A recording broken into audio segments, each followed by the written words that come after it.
Le cimetière marin de Paul Valéry.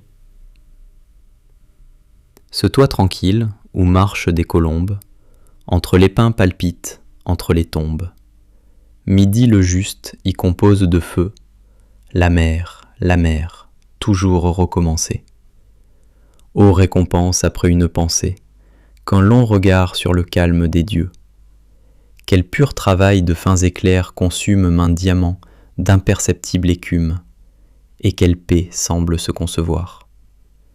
Quand sur l'abîme un soleil se repose, ouvrage pur d'une éternelle cause, le temps scintille et le songe est savoir.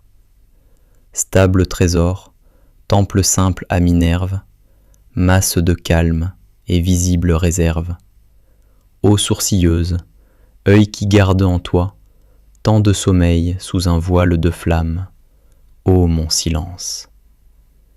Édifice dans l'âme, mes combles d'or aux 1000 tuiles, toi. Temple du temps, qu'un seul soupir résume, à ce point pur je monte et m'accoutume, tout entouré de mon regard marin. Et comme au Dieu mon offrande suprême, la scintillation sereine sème sur l'altitude un dédain souverain. Comme le fruit se fond en jouissance, comme en délice il change son absence, dans une bouche où sa forme se meurt, je hume ici ma future fumée, et le ciel chante à l'âme consumée, le changement dérive en rumeur. Beau ciel, vrai ciel, regarde-moi qui change. Après tant d'orgueil, après tant d'étranges oisivetés, mais pleine de pouvoir, je m'abandonne à ce brillant espace.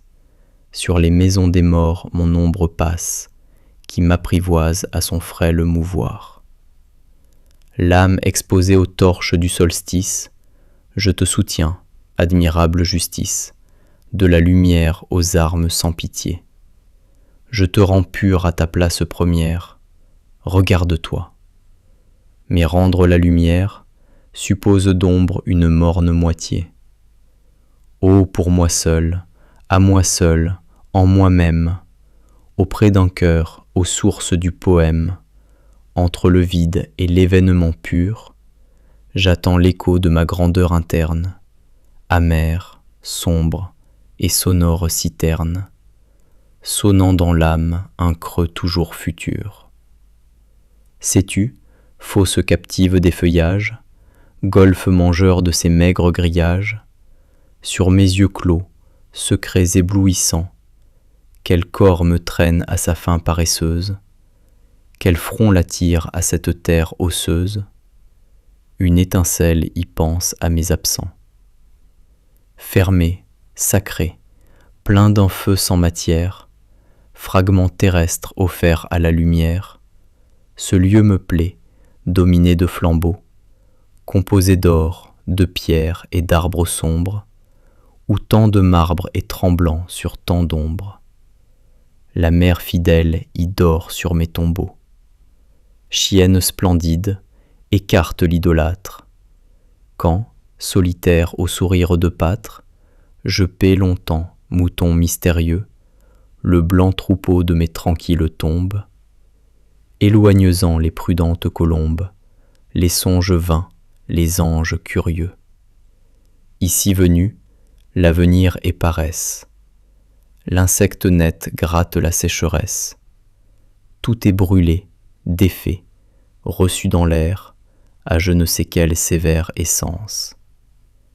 La vie est vaste, étant ivre d'absence, et l'amertume est douce, et l'esprit clair. Les morts cachés sont bien dans cette terre, qui les réchauffe et sèche leur mystère. Midi là-haut, midi sans mouvement, en soi se pense et convient à soi-même. Tête complète et parfait diadème, je suis en toi le secret changement. Tu n'as que moi pour contenir tes craintes. Mes repentirs, mes doutes, mes contraintes sont le défaut de ton grand diamant. Mais dans leur nuit toute lourde de marbre, un peuple vague aux racines des arbres a pris déjà ton parti lentement. Ils ont fondu dans une absence épaisse, l'argile rouge a bu la blanche espèce, le don de vivre a passé dans les fleurs. Où sont des morts les phrases familières, l'art personnel, les âmes singulières? La larve file où se formaient des pleurs. Les cris aigus des filles chatouillées, les yeux, les dents, les paupières mouillées, le sein charmant qui joue avec le feu, le sang qui brille aux lèvres qui se rendent, les derniers dons, les doigts qui les défendent, tout va sous terre et rentre dans le jeu.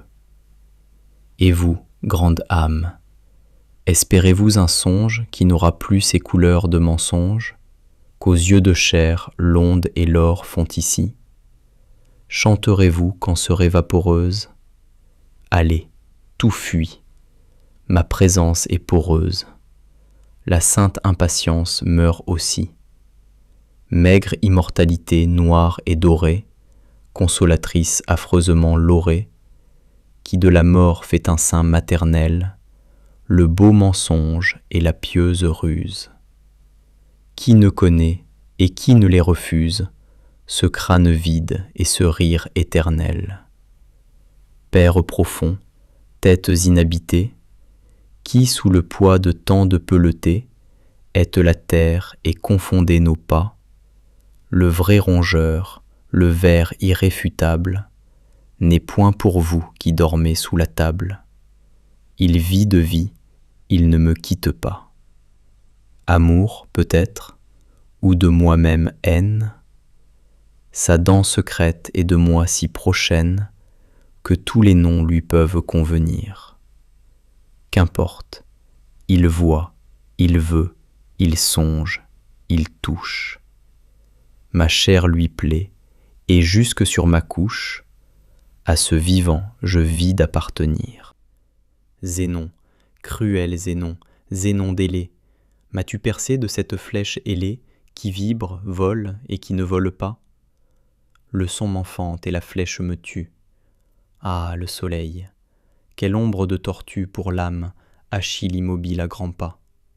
Non, non, debout, dans l'air successive, brisez mon corps cette forme pensive, buvez mon sein la naissance du vent. Une fraîcheur de la mer exhalée me rend mon âme. Ô puissance salée, courons à l'onde en rejaillir vivant. Oui, grande mer de délire douée, peau de panthère et chlamyde trouée de mille et mille idoles du soleil, hydre absolue, ivre de ta chair bleue, qui te remord l'étincelante queue.